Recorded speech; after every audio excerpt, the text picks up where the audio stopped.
So here we have the cylinder head mounted on a base plate, and then I also mounted this top plate which holds the bracket. The bracket holds the indicator, and I have a 6mm screw here, so I got some nuts on it, and I can adjust it and basically use a piece of aluminum tape foil as a feeler gauge to stick it between the bolt head and valve, and basically use it as a feeler gauge to feel when it's in position. So when that compression starts, because it's kind of hard to find it. Remember, the valve right now is the valve spring is forcing the valve against the valve seat, so it's really hard to find that spot when it engages it. And what I used is just a standard 6mm bolt. This is 2-inch long, and what I have done is I machined the top of the bolt and basically just machined off the marking, because typically these have some kind of marking that specify the grade of the bolt or the manufacturer. So now I know that that's perpendicular to the axis of the bolt. So the indicator shows 0. So now I can start. Basically that's where I'm engaging the bolt. I can zero it out, and then I can start cranking it down, and now I can feel torque on the adjustment bolt, and I can feel that it's compressing the spring. So now I can go to, let's say, 1mm right there, spot on, and basically do the test. And this is how the test looks. So what I'm gonna do is open the bypass completely. Turn on the vacuum, and you can see this is the limit. That's where I have to be, right at the mark. So that's 28 inches of water, and by closing the bypass I can get to the 28 inches of water. Now here's the problem. You can see that the displacement here is really small.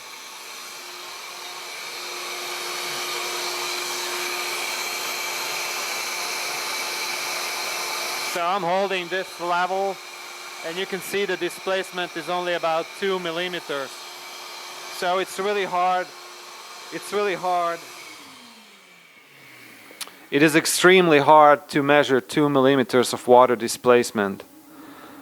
So this was the case when I opened the valve to let's say 1mm. So let's go and open it to 6mm. As far as I know, that's the maximum opening based on my measurements.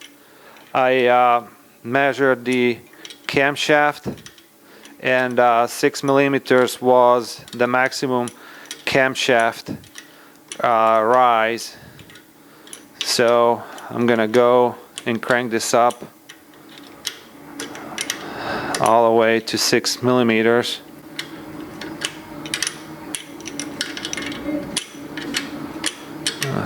4.7. That thing I can only do a 60-degree rotation because the way it's done. So 5.998, 6mm. So the gauge is at 6mm right now, and I'm gonna turn back the vacuum and basically close the bypass until I get to 28 inches of water column, or 711mm of water column.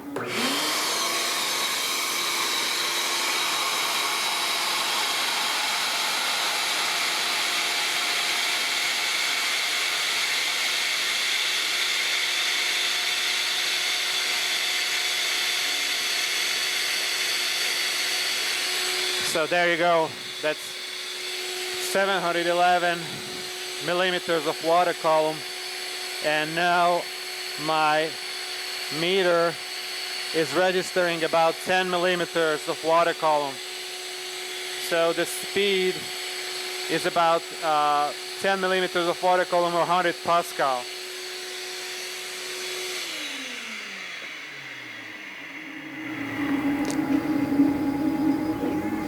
So that's the big problem, basically, that my measurement system is working, but it's not measuring in the range that I want to be at.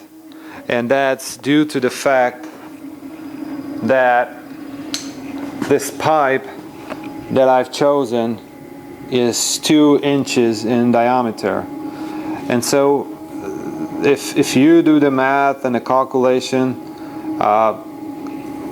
you will find that it's really hard to measure that range of flow rate that I'm looking for. And when I started to put all this together, I didn't know if I'm going to measure 10 CFM or 100 or 500 CFM. And this basically took me a couple of weeks, and in the meantime I've done some analysis, and the analysis showed that inlet-outlet valve opened at 1 millimeter or 6 millimeter depth.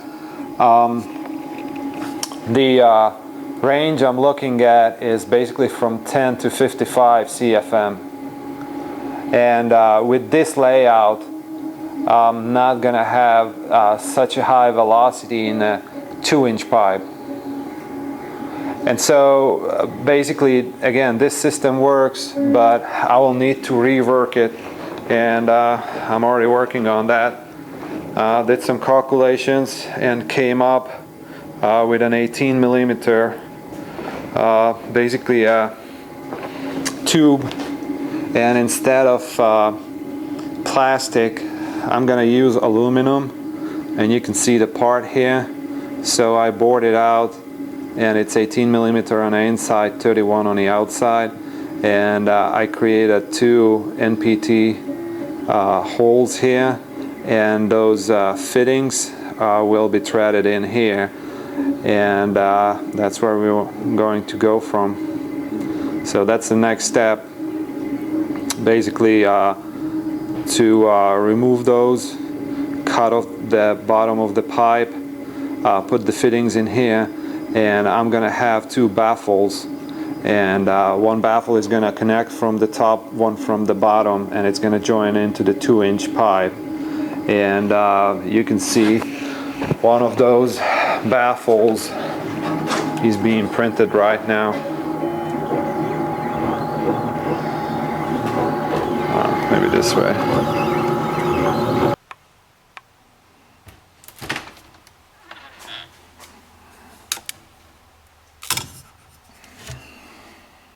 This is one of the baffles I printed, and the orientation was such that this was the bottom, this was the tray, and this was the top. So the printer was printing from this side up this way, and I just added a couple ribs to make it a little bit more stiff. And this port here has basically a right angle inside. So if you guys are familiar with 3D printing, you understand that you would need to create a support, or the slicer or the software that you are using should have a support created for this section, because otherwise it becomes an overhang when it prints it, and that can cause all kind of issues. So what I've done instead is I created a thin feature here, as you can see, and once it's printed it comes out super easily like so. I've got 4 millimeter wall thickness all over, so this feature comes out pretty easily.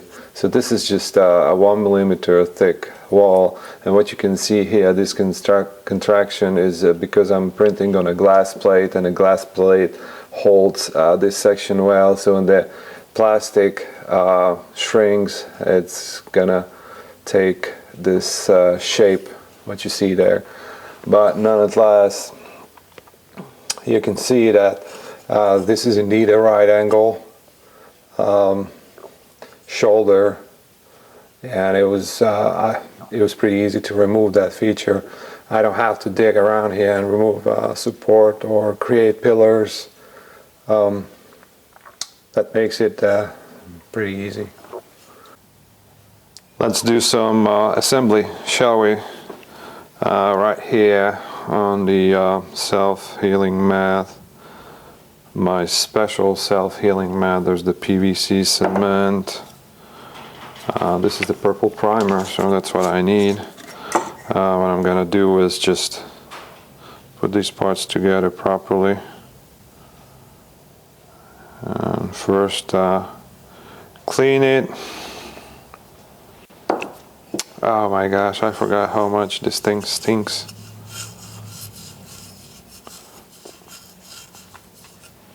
It really, really stinks.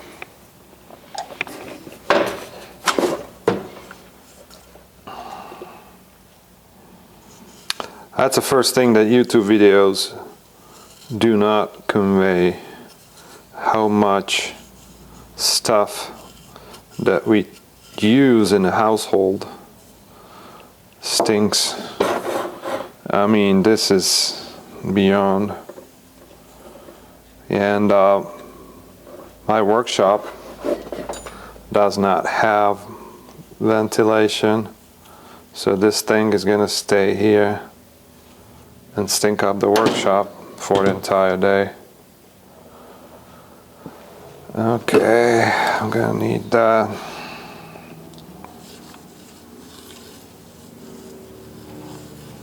Let's see how the self-healing mat is coping with a couple drips of this primer.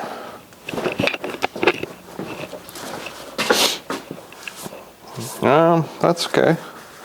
Looks like it's coping well. So this is the PVC cement. I got regular PVC cement and P6E, whatever that is. I'm just gonna try one of these. Apply a liberal amount. That's what the instruction says. This is kind of gooey. Not sure if these have expiration dates.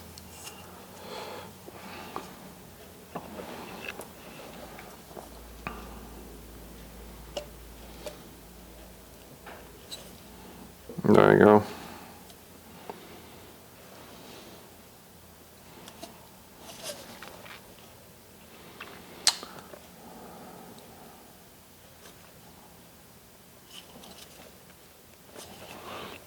Good. One is down.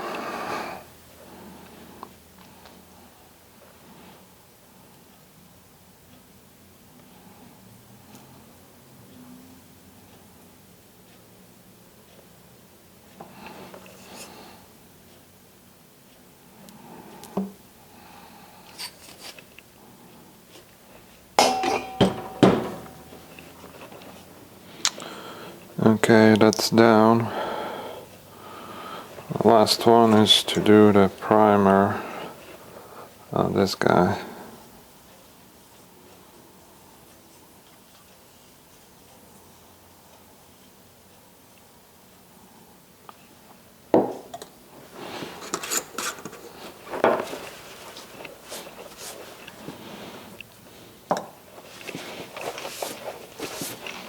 Okay.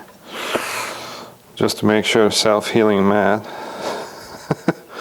will not collapse from the smell.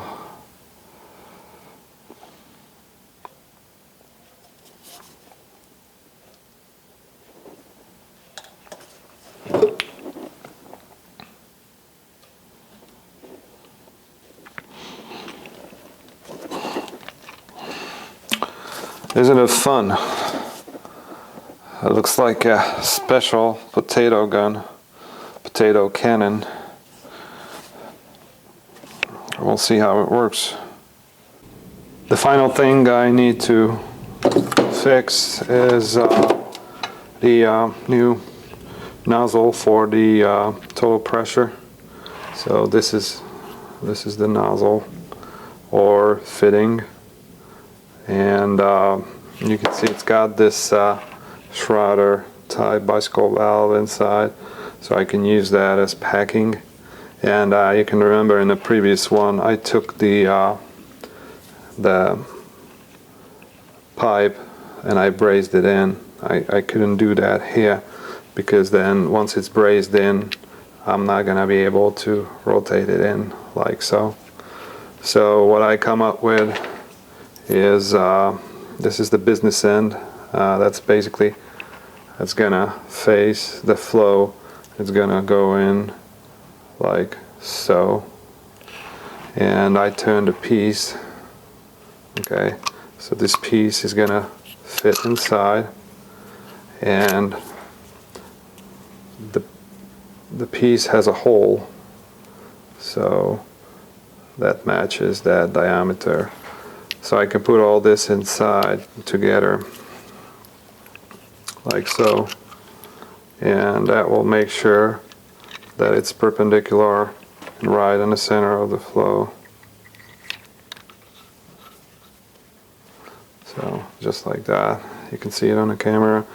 So now it's perpendicular here, and it's perpendicular to the flow. So I can tighten this and then put in some packing, and then use this little bolt to create a seal here, so that all the pressure, all the flow is going to go through the center of the pipe and not around the pipe. After I reassembled everything, the numbers were correct. I had to borrow my neighbor's vacuum because its full open valve condition, one vacuum, didn't create adequate vacuum pressure. I hooked the two vacuums up in series, and that basically solved the problem. It was rather interesting to listen to two vacuums blaring. Notice the flow rate manometer displays to almost 25 inches of water.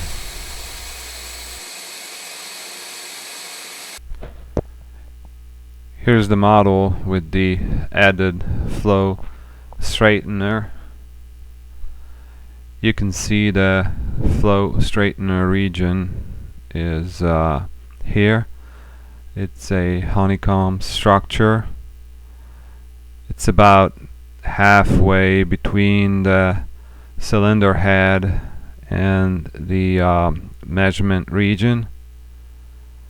This is the actual pipe that measures the total pressure, and this is the cylinder head.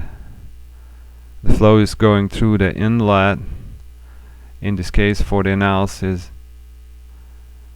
Here is a cross section, and you can see the two valves. The outlet valve is closed, and the inlet valve is popped open for 1 millimeter. The flow enters in, goes through the pipe, gets straightened by the flow straightener, and is being measured down here. And this is the actual fluid region I carry out the analysis at.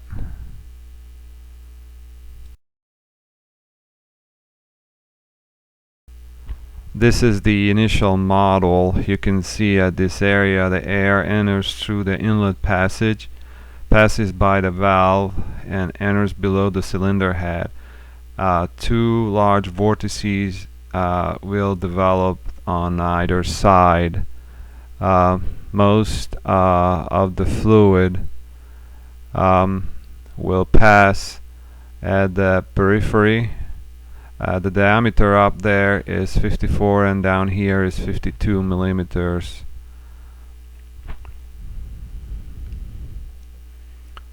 It's a fairly large model. What is obvious, if you look at the big picture, is that the flow is not straightening out. It still has a lot of helicity down in this region.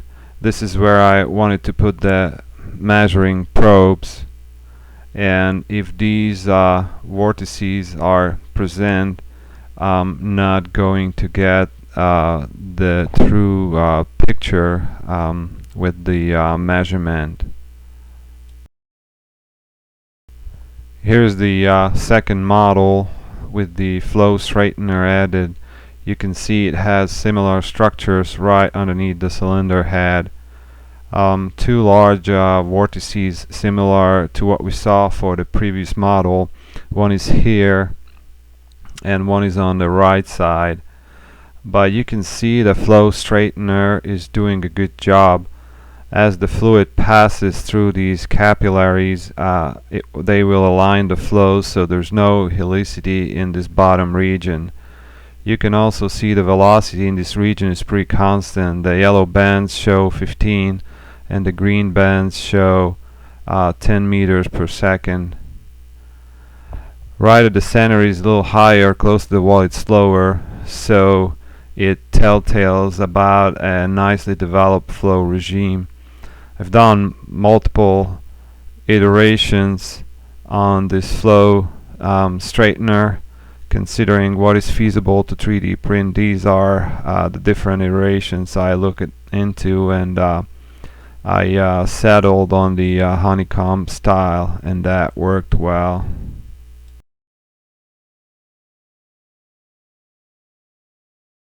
Here's another view of the analysis results. For this plot, the scale is true scale, so it's not limited to 20 meters per second. The maximum velocity exceeds 550 meters per second, which is way above the speed of sound. You can see the highest velocity is in this area where the valve and the valve seat has this gap. For this case, the valve is open for 1 millimeter. That's why we have such high velocity.